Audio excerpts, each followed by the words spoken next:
So right now, I'm pretty much in the stage of learning as much as I can from people who are ahead of me. I have maybe 6 people that I hang out with on a regular basis who are older than me, who have accomplished more than me. At the end of the day, done more than me and earned more than me. I'm just soaking up as much knowledge as I can, some wisdom, advice, tips, and things that I should be doing to better myself and keep progressing myself towards the journey of, me becoming a millionaire, as well as impacting hundreds and thousands of lives as well. Because, something I realized early at the beginning of this year, there's no way that you can become a millionaire without impacting a ton of lives. Because if you're just servicing one person, it's very hard for you to get a large sum of money, or a large sum of money for just a small amount of impact, if that makes sense. When it comes to even Elon Musk, Mark Zuckerberg, and all of those, even fashion designers like Bernard Arnault, they are impacting thousands and thousands of people. That's what helps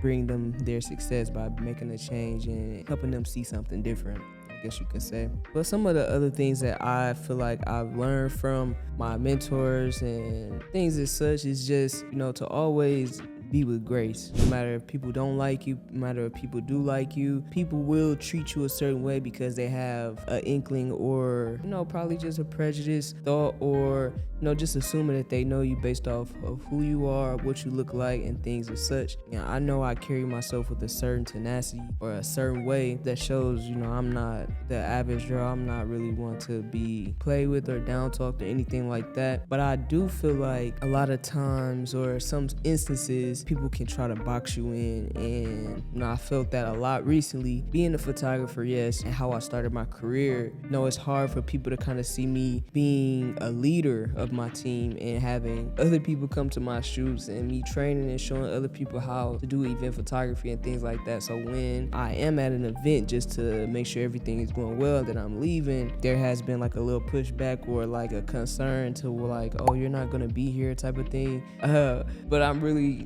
transitioning myself out of that realm. I love doing shoots and event photos if I can be there.